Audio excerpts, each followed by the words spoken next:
Você já se sentiu como se estivesse correndo em círculos na sua busca espiritual, como se, apesar de todas as meditações, mantras, visualizações e práticas, algo profundo e invisível ainda o segurasse, impedindo-o de alcançar aquela transformação tão desejada? É como se existisse uma parede de vidro entre você e seu verdadeiro potencial, não é mesmo? Você consegue ver o que quer, mas por alguma razão misteriosa, não consegue alcançá-lo completamente. Acredite, essa frustração não é exclusivamente sua. Ao longo de minha vida dedicada à exploração da psique humana, observei incontáveis indivíduos presos nesse mesmo dilema angustiante.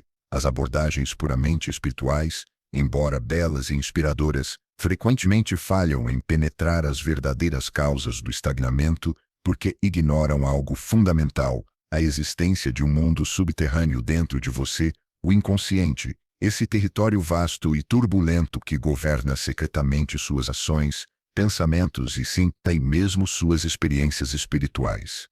O que estou prestes a compartilhar com você vai além de simples técnicas de crescimento pessoal. É uma revelação psicanalítica que revolucionou o entendimento humano sobre si mesmo e que, quando aplicada à busca espiritual, tem o poder de desbloquear portais internos que você nem sabia que estavam trancados. Imagine finalmente poder integrar as forças ocultas do seu inconsciente com suas aspirações espirituais mais elevadas, criando uma aliança poderosa dentro de si mesmo, em vez de uma guerra constante. Essa é a verdadeira libertação que poucos conseguem, porque poucos entendem a verdadeira natureza do jogo psicológico que é a vida. Antes de prosseguirmos, peço que faça uma pausa e reflita. Você reconhece essa luta interna em sua própria jornada? Pois este é o primeiro passo para a transformação genuína, o reconhecimento honesto do conflito que ocorre nas profundezas do seu ser. Quando criei a psicanálise no final do século XIX, o mundo não estava preparado para confrontar as verdades perturbadoras sobre a mente humana. A sociedade preferia acreditar que somos seres puramente racionais, governados inteiramente por decisões conscientes. Porém, meu trabalho com pacientes revelou uma realidade muito mais complexa e fascinante. O comportamento humano, incluindo nossas buscas espirituais, é majoritariamente impulsionado por forças inconscientes que estabeleceram suas raízes nos primeiros anos de vida. É como se nossa psique fosse um iceberg. A consciência representa apenas a pequena porção visível acima da superfície, enquanto o verdadeiro poder, a verdadeira motivação, permanece submersa nas águas profundas do inconsciente. Esta é a primeira chave para entender por que tantas práticas espirituais fracassam em produzir transformações duradouras. Elas se concentram apenas na parte consciente, ignorando o colosso submerso que realmente determina o curso de nossas vidas. Quando você medita, quem realmente está resistindo à sua concentração? Quando você afirma intenções positivas, qual parte de você sabota silenciosamente esses esforços?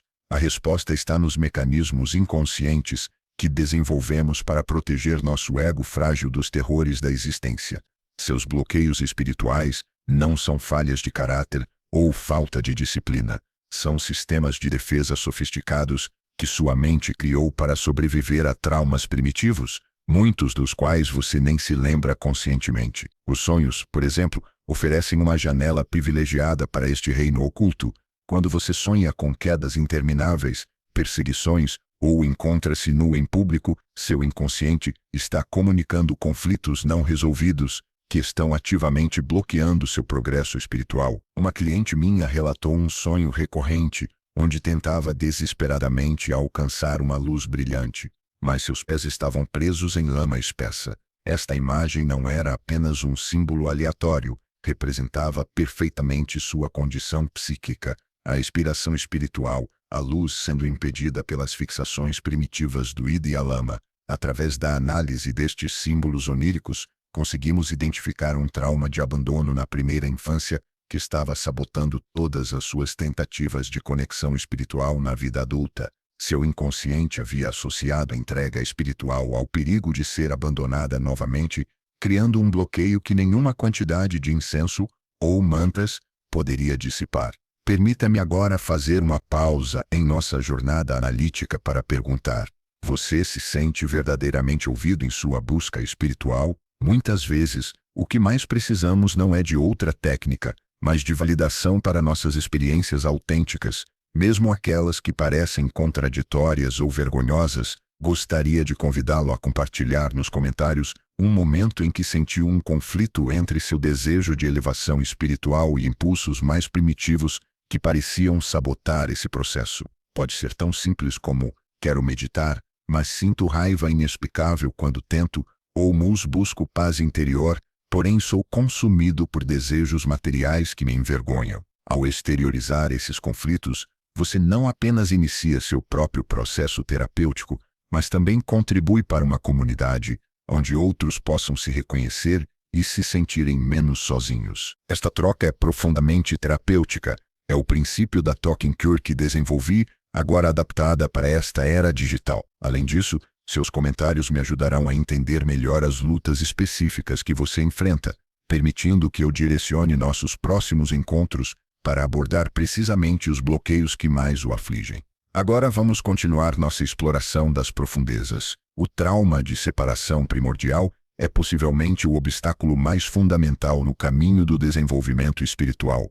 Em termos psicanalíticos, refere-se à ruptura traumática da unidade simbiótica entre a criança e a figura materna, geralmente ocorrendo entre 6 e 18 meses de idade.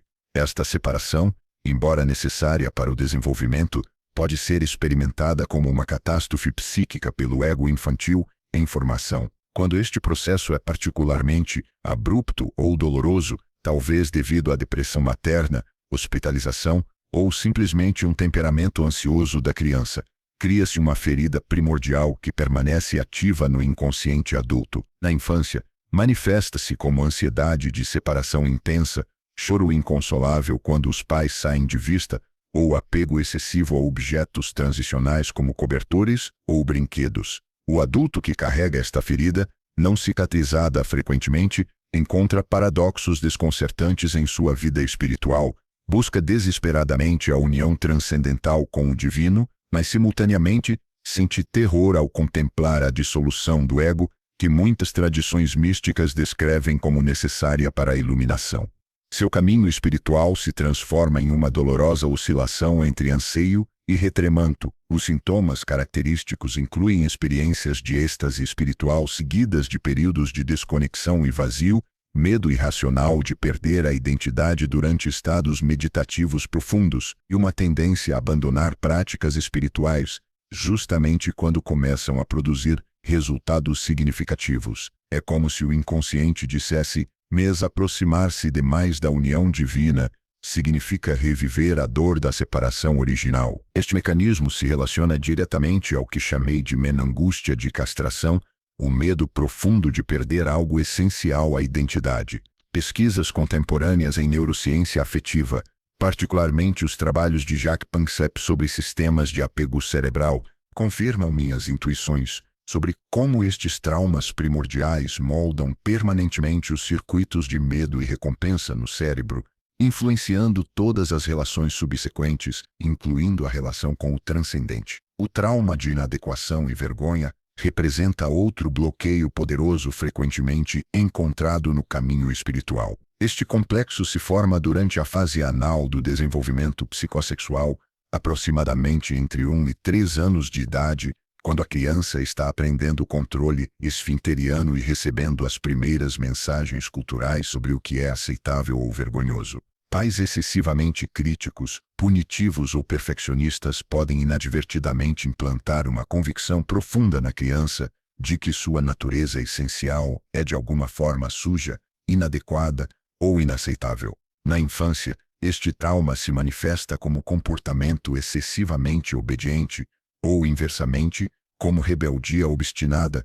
Ambas são tentativas de gerenciar a vergonha interna. O adulto que carrega esta ferida frequentemente transforma sua jornada espiritual em uma busca interminável por purificação ou perfeição. Observo frequentemente estes indivíduos engajados em práticas espirituais ascéticas severas, períodos prolongados de jejum ou rituais de purificação obsessivos, todos funcionando como tentativas inconscientes de limpar uma mancha percebida na alma. A ironia dolorosa é que quanto mais intensamente buscam a pureza, mais acutamente sentem sua suposta contaminação. Os sintomas no caminho espiritual incluem autocastigo após experiências de prazer ou sucesso espiritual, comparação constante com outros praticantes, sentimento de ser um impostor em ambientes espirituais e oscilação entre períodos de disciplina espiritual excessiva e abandono completo das práticas. Este padrão relaciona-se diretamente ao que chamei de menoformação reativa, um mecanismo de defesa onde impulsos inaceitáveis são transformados em seus opostos. Estudos recentes sobre vergonha e neurobiologia, particularmente os trabalhos de Alan Shore sobre regulação do afeto, confirmam como experiências precoces de humilhação alteram fundamentalmente a capacidade do cérebro de processar emoções positivas, incluindo aquelas associadas a experiências transcendentes. O trauma do falso self constitui um obstáculo particularmente insidioso no desenvolvimento espiritual. Este complexo se forma durante o estágio edípico, aproximadamente entre 3 e 6 anos, quando a criança está negociando seu lugar no triângulo familiar e aprendendo a adaptar-se às expectativas sociais, quando os pais, mesmo com boas intenções, respondem predominantemente às partes da personalidade da criança que eles acham aceitáveis, ignorando ou punindo aspectos autênticos mas inconvenientes. A criança aprende que só é amada condicionalmente. Em resposta, desenvolve um menos falso self, uma persona adaptativa que esconde aspectos genuínos considerados inaceitáveis. Na infância, este trauma se manifesta como comportamento excessivamente complacente, precoce menos-agilidade, que parece impressionar os adultos, ou uma estranha desconexão entre comportamento polido e explosões emocionais aparentemente inexplicáveis. O adulto que carrega esta ferida frequentemente se vê atraído para caminhos espirituais que prometem transcendência e libertação do ego, mas experimenta uma curiosa dissociação durante práticas espirituais, como se estivesse observando a si mesmo de fora, representando o papel de buscador espiritual sem sentir a autenticidade interna. Os sintomas no caminho espiritual incluem uma sensação persistente de artificialidade mesmo durante experiências espirituais profundas, dificuldade em distinguir entre intuição genuína e performance espiritual, e uma tendência a adotar as linguagens e comportamentos de tradições espirituais sem verdadeira integração interna. É comum estes indivíduos mudarem frequentemente de prática ou tradição, sempre esperando que a próxima abordagem finalmente permita que seu verdadeiro self emerja. Este padrão relaciona-se diretamente ao que chamei de menos recalque, o mecanismo pelo qual conteúdos inaceitáveis são empurrados para o inconsciente.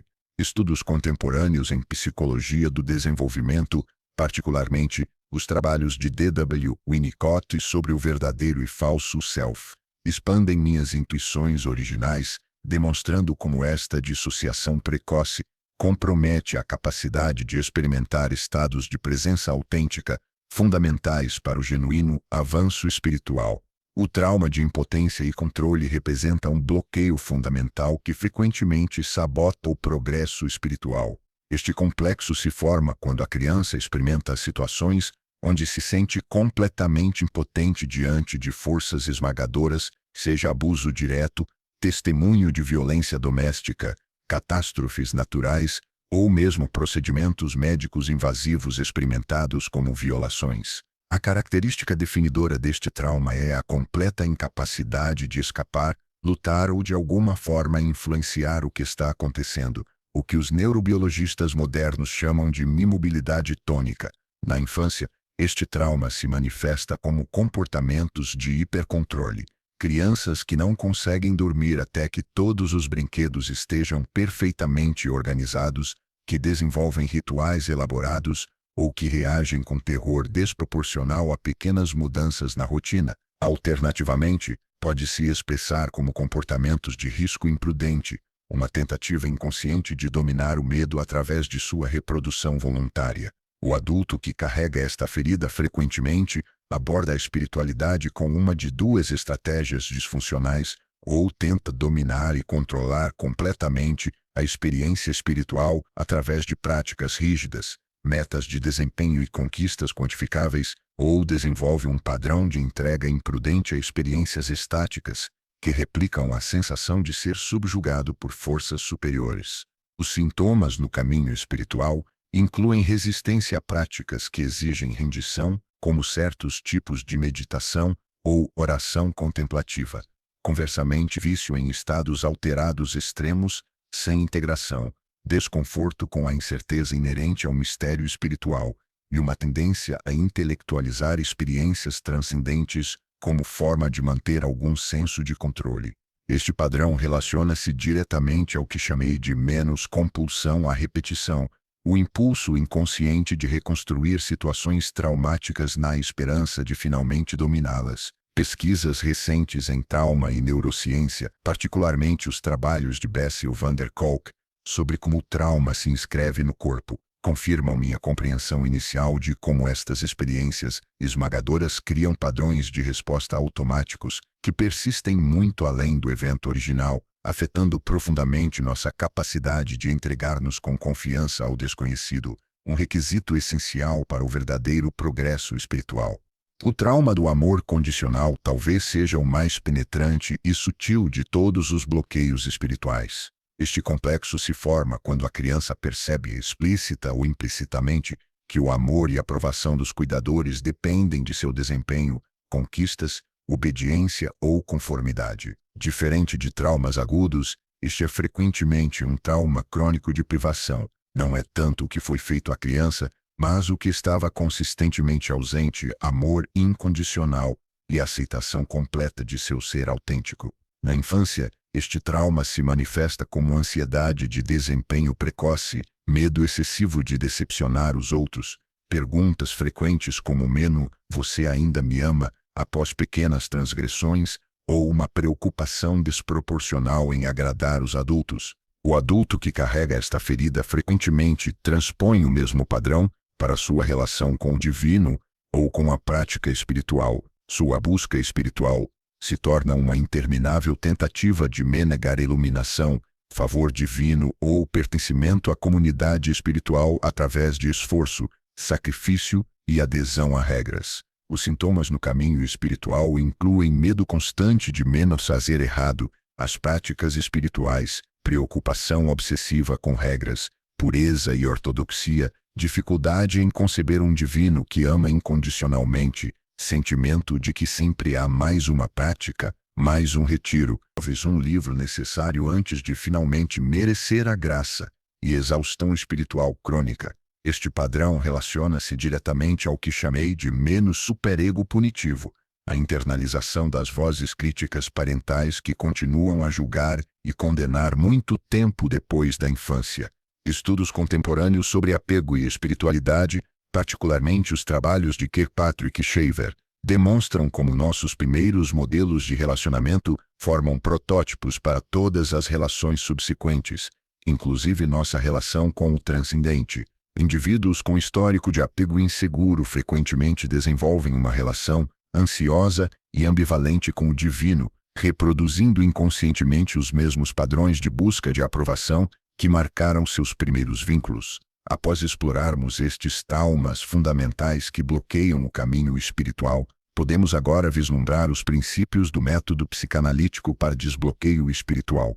Não se trata de abandonar suas práticas espirituais atuais, mas de complementá-las com uma dimensão profundamente psicológica que desfaça os nós internos que impedem seu pleno florescimento. O primeiro princípio da abordagem psicanalítica é a regressão consciente, a disposição para revisitar, com a consciência adulta, os estados emocionais primitivos onde os bloqueios foram originalmente formados. Isto não significa meramente falar sobre sua infância ou intelectualizar suas experiências precoces. Refiro-me a algo muito mais profundo: permitir-se reexperienciar dentro de um container seguro os terrores, raivas e desesperanças arcaicas que foram originalmente insuportáveis e, portanto, reprimidas.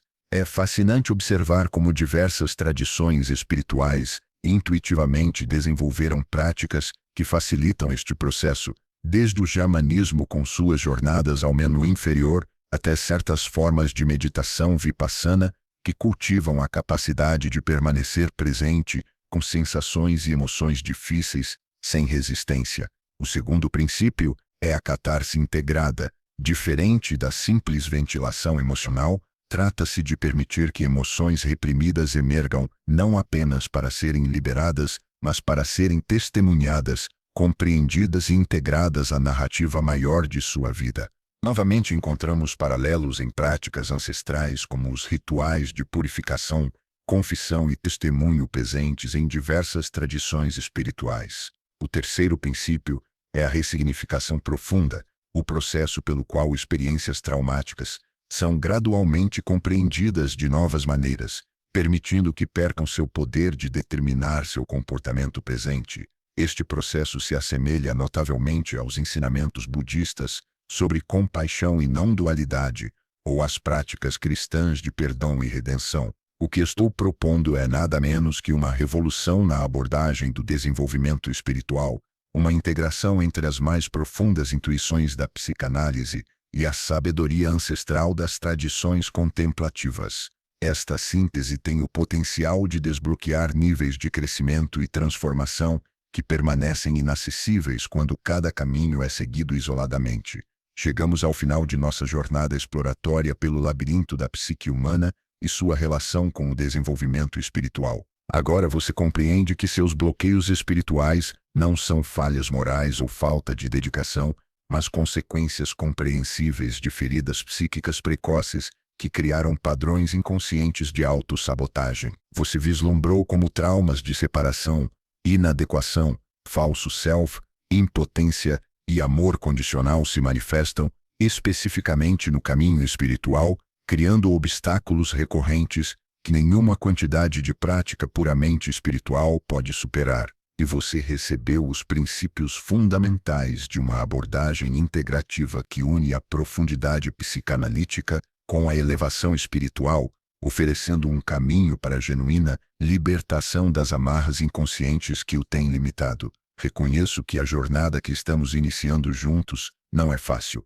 Confrontar as verdades ocultas do inconsciente nunca é um processo confortável. Eu mesmo enfrentei feroz resistência quando primeiro propus estas ideias revolucionárias sobre a mente humana. Mas quero que saiba que não está sozinho neste caminho. Nossa comunidade crescente de buscadores que integram psicologia profunda e espiritualidade oferece um espaço de apoio onde você pode explorar, questionar e gradualmente desatar os nós que o mantêm preso a padrões limitantes. Ao inscrever-se neste canal, você receberá regularmente análises profundas como esta, ferramentas práticas para trabalhar com seu inconsciente e explicações detalhadas de como integrar este entendimento psicanalítico às suas práticas espirituais existentes. Cada vídeo é um passo em uma jornada cuidadosamente elaborada para levar você da confusão à clareza, da fragmentação à integração, da limitação à libertação. Não estamos em busca de soluções rápidas ou transformações superficiais.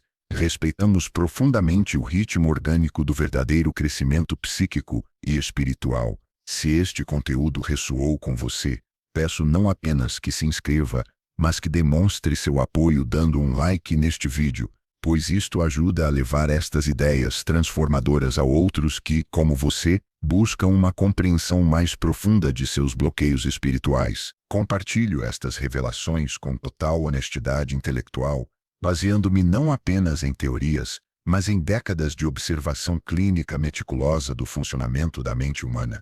Lembre-se, o cuidado que você dedica à sua psique não é um desvio do caminho espiritual, é a própria fundação sobre a qual sua autêntica evolução espiritual finalmente poderá florescer. A verdadeira transformação acontece quando o que estava inconsciente se torna consciente, quando o que estava fragmentado se integra, quando você finalmente pode abraçar todas as partes de si mesmo no caminho para a totalidade.